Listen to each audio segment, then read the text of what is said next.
Welcome to a special 8-part series of the Banking Transformed podcast, recorded at Meridian Link Live in Nashville, Tennessee. I'm your host, Jim Roos. During this series of episodes, we dive deep into the world of digital transformation in the financial services industry. We speak with executives from a diverse range of financial institutions, each of whom has embarked on a unique digital transformation journey to become more future-ready and responsive to the changing needs of their customers.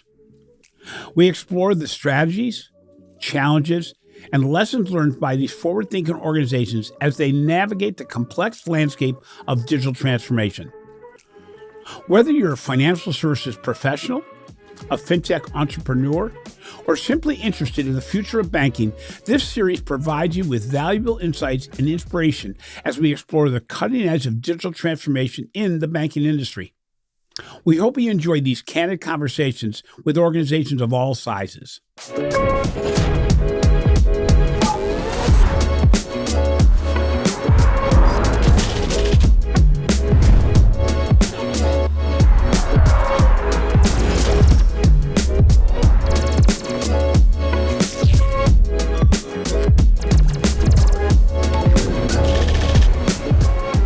Hi, Jim Roos from Banking Transformed. Today, doing our podcast from Meridian Link Live in Nashville, Tennessee at the Gaylord Hotel.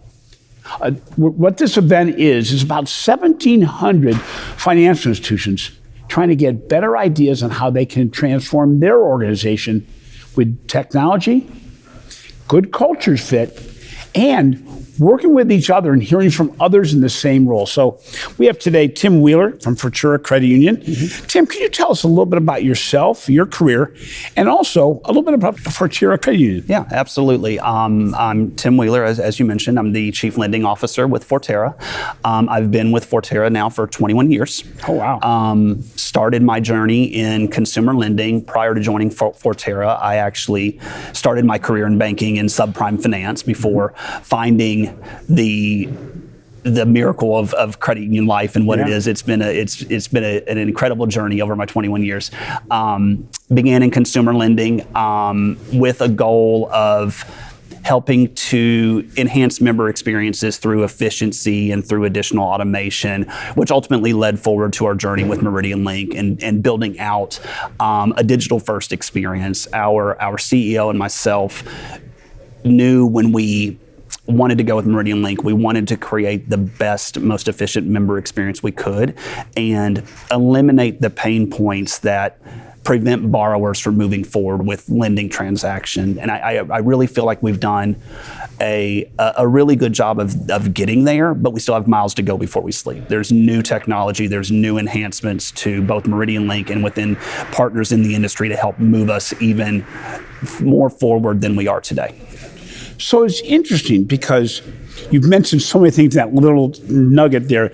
Number one, you sought out technology very early. I mean, you were at an event last night and sponsored by Meridian Link, and you knew not everybody was at the same place in the journey. Right. We know that overall, but the reality is to make that digitalization decision is not an easy one for many reasons. Number one, the people internally have to realize they're going to be disrupted, if no other reason, by the way they do their job. Absolutely. Number two, that you said 7 years ago you started with Meridian Link? 4 years ago. Okay, 4 years ago. Yeah.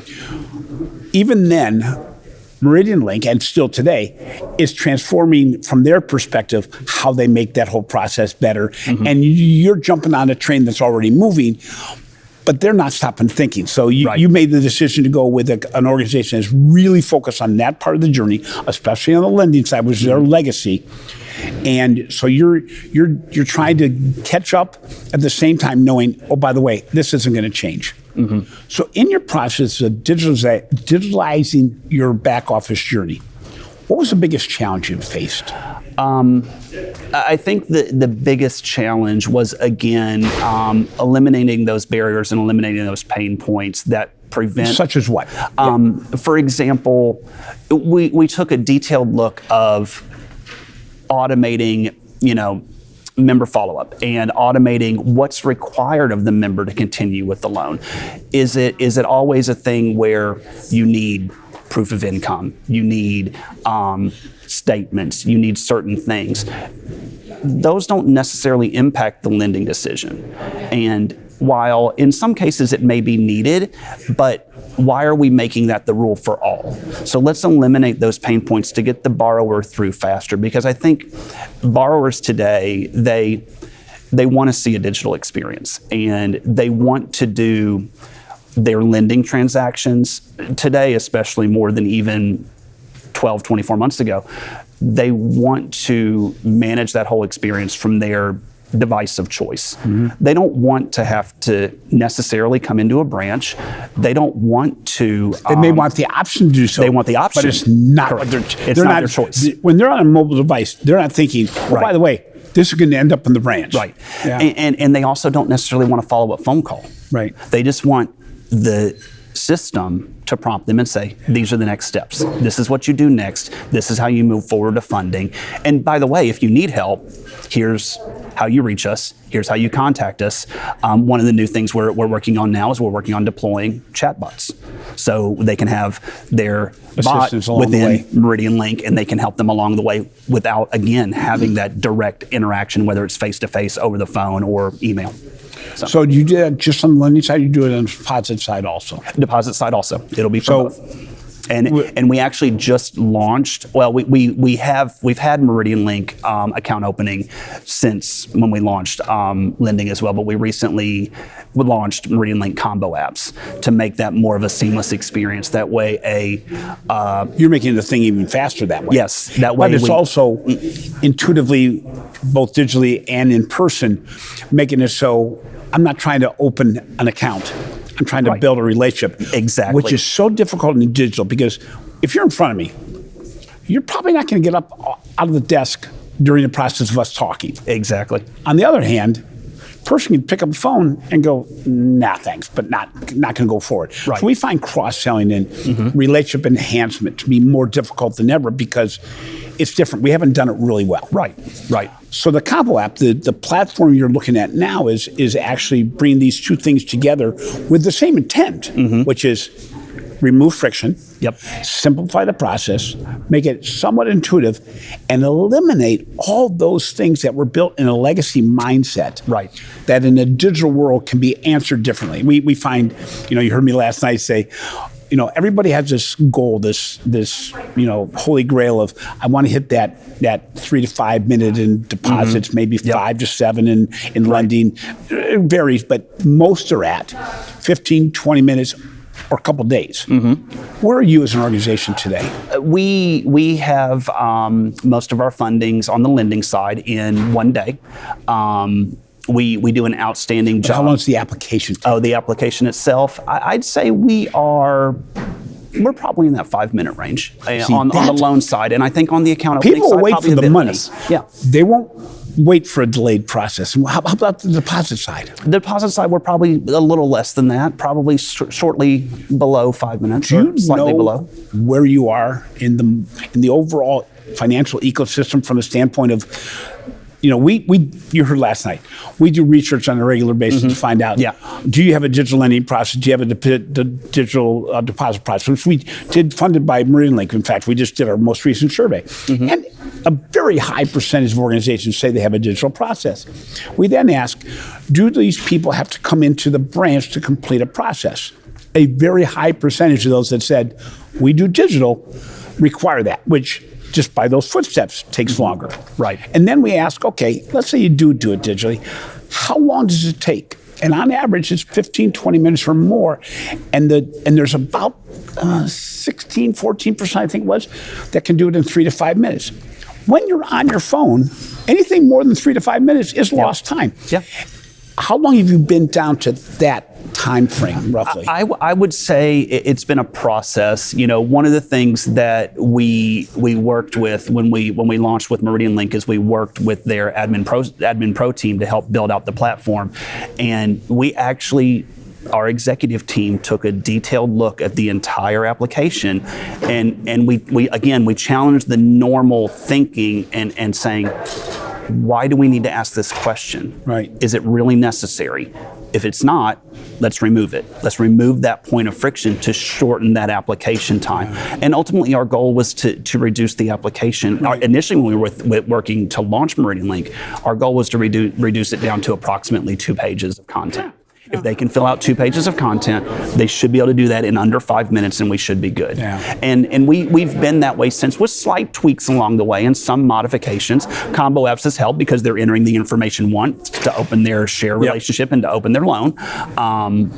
So we've built additional efficiencies. Fine-tuning that and making it, okay, how do I make it so that there's less touches of the screen? Less clicks. You look at the Apple credit card. I keep on going. They asked for last 4 digits of Social Security number, which makes it so they can look in the credit bureau and figure out who I am, how much money you make. I tend to think sometimes it's it's all this information we know about you by you on your phone, phone. Yep. Which you can get if you're not an Apple. Right. You can get it from different apps. Then you get this process, and the more you do that, the better you get, and the more pushing you do along the way, saying, geez, we got to fix that part of it. But you brought up an interesting point where you said you brought the team together, and this is the mission. That is the biggest stumbling block we see in the industry, is to get an organization behind that mission from the top. Yeah, absolutely. Because when it comes to it, it's not the technology, because you can buy the technology, but bankers tend to get in their own way. Absolutely. I mentioned that last night, where they buy a solution that says, I'm going to bring it to 3 to 5 minutes, and then they create this friction. And the vendor's not going to leave, but they're going to have to adjust significantly. To have that be the mission, and it sounds like it's an overall mission ongoing, continually fine-tune it. You're also putting in measures, security-wise and otherwise, that make it so you become better at what you're doing, despite going a different way. So did you see a jump in both lending and new deposit accounts when you got the digital process implemented? Yes, we've seen an increase, especially on the account opening side, and then that's led to additional cross-sells on the lending side as well. I think we've seen a 20% increase in pre-qualified and cross-sell activity since going with combo apps. Wow. And that's a direct...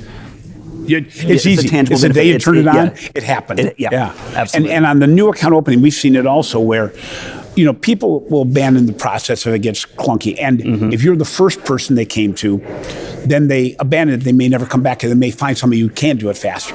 On the other hand, if you're the last one, they may stick with you and all the pain that comes with it.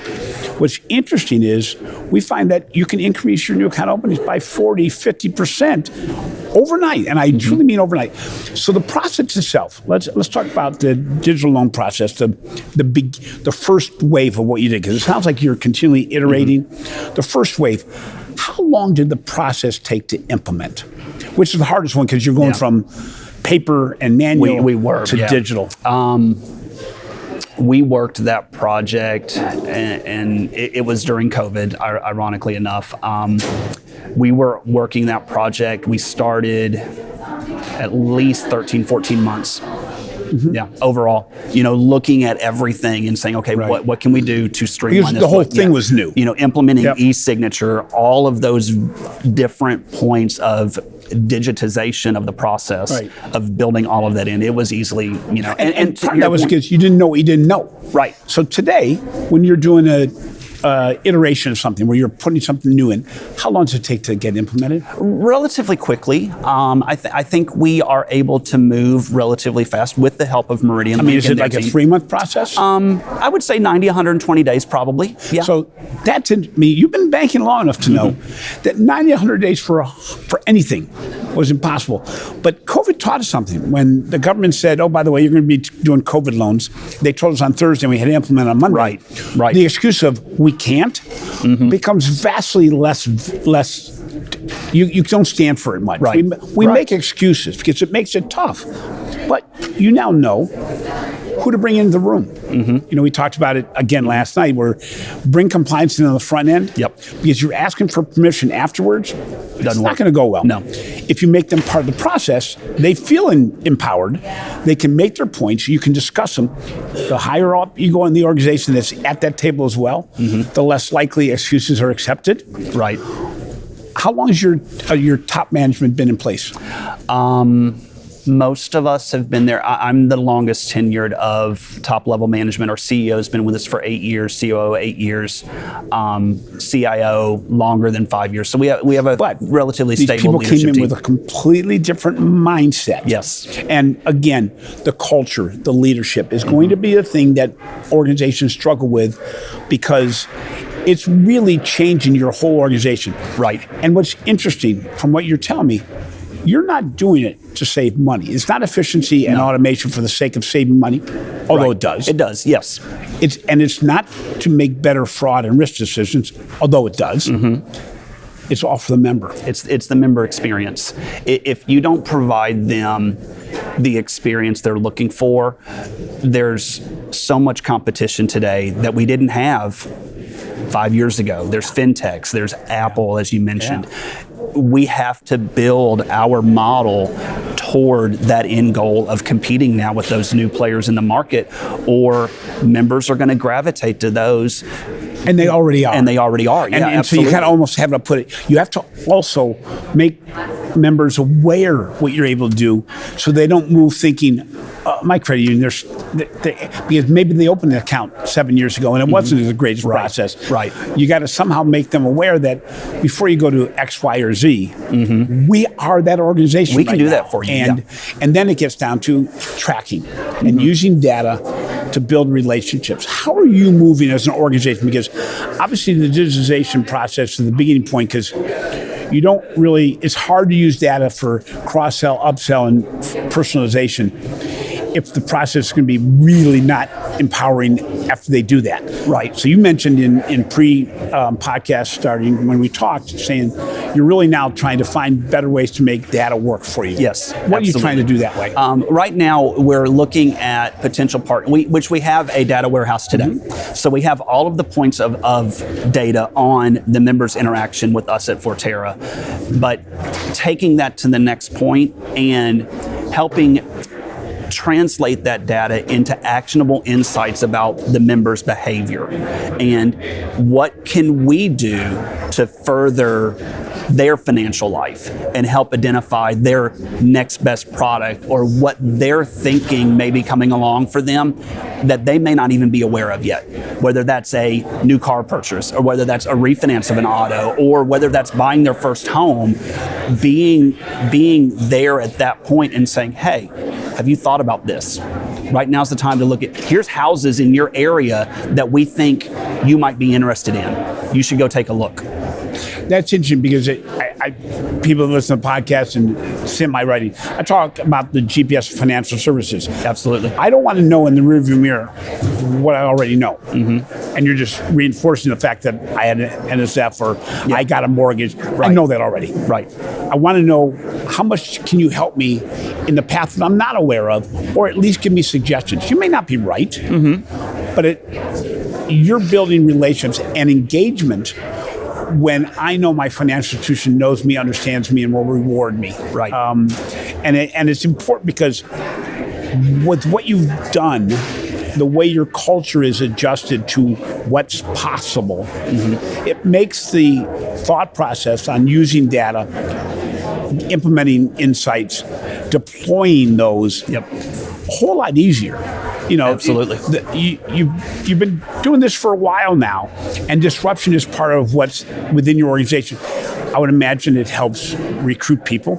Yes. Because we're not the organization you think we are. Let me talk to you about this credit union. We're not behind the 8 ball. We're ahead of the curve. Yep. You have the same challenges, but it also, I would imagine, builds resilience, where you can react to what's going on. Everything sounds great. What's been one or two of the challenges you've had along the way that you go, geez, I didn't see that coming, that changed the way you did things? Yeah, and it, not necessarily something that I didn't see coming, but I've been in the CLO role now for a little bit more than a year, 14, 15 months. And as I mentioned, I came from the consumer lending side. So one of my strategic missions right now is, how do I take the efficiency that we developed on the consumer lending side and how do I build that into mortgage lending? How do I make mortgage lending as efficient and seamless as possible to have? And I know you'll never get to the same traditional But a lot of experience these in consumer. processes can be digitized. But a lot can be digitized. And what do we need to do to take that next step? Because my CEO, our executive team, and myself, we all share the same vision that we want to empower home ownership for our members. And when members think about buying a home, we want to be their first choice. And I think in order to do that, we have to translate that efficiency gained and the knowledge that we have about consumer lending and translate that into our mortgage platform. So what you found when you're doing this mortgage, when you're moving forward, what you've done in the past works very well, setting the stage and eliminating things. So all these implementations become less threatening to the organization and to you as the leader of that organization. In addition, you look at the mortgage process, it's more than just taking paper and turning it into PDFs. Right. It's not digitalization. Right. No. And the marketplace is not set up, but a partner like Meridian Link is positioned in such a way that single app, everything else, I can eliminate steps if they're already a member. Exactly. And that's instrumental because you're making the process easier for people that are shopping. And in some cases, you can pre-approve, you can do other things that you tend to do on the consumer loan side. So when you look at what's going on, this universal, I'm going to call it a universal app. What do you call it? So I don't want to call it wrong within the within our platform we call it combo apps, but universal app's a good way this to phrase universal platform. How do you partner with your other partners with this new platform? So you have a core provider that's not Meridian. Like you have other partners that have to access data, or where you access data from their platform for your app. How do you make these partners work together? I think it's about building the integration between all of them, and with the goal of making it as seamless an experience again for the member as we possibly can, because a member doesn't understand and doesn't care that your core is this, your mortgage provider is this, your consumer is this, and account openings, whatever. They just want it to be consistent. They don't want to know how the engine works. Yeah. They want to see, can I drive, can I do it flawlessly? Right. Yeah. Right. Can I start it and can I go down the road? Yeah. And that's what they want to see. They don't care about all the behind the scenes stuff. They just want to know that when I need something done, regardless of the platform or regardless of the need, it looks similar. And it feels, in our case, it feels like Fortera. It feels like us. So. Okay, so that said, looking for Fortera going forward, what's on your to-do list? I think besides the mortgage process. Yeah, besides the mortgage product, I think the next step, to your point, you mentioned Apple earlier and their seamless experience from application all the way through to funding. I think the next step in our digital journey is to look at instant funding and instant satisfaction of that need for the member. If they're applying for a credit card, I've approved the credit card, I've funded the credit card, I've given them the opportunity to add it to their digital wallet immediately. They should be able to use that credit card 5 minutes from applying for the loan or applying for the card. Similar experience with an unsecured loan. Can I take the application, fully fund it, have the money in their share account or checking account the same day that they applied, within minutes? I think that's the next step that we need to take. We're not doing anything with instant funding today. I think that's the next leap that we need to make for the institution. So it really is, again, using data, using AI, and preparing your organization for the generative AI process, where some of this will become that whole mold. I talked about the digital twin of the consumer, that the more they tell you, the more you can capture, the better you can do. Right. Where they're going to play that game with you because they get the value proposition. You know, at the end of the game, we'll give all our life secrets away if we believe we're going to get value in return. Yep, absolutely. And the financial institution is the best place to start that. Thank you so much. Thank you for being here. Your journey is really cool because you're on the cutting edge of what's going on. There are very few organizations that I meet that are at that size. What size are you, by the way? We are approaching 900 million. You just took my breath away because I'm sorry.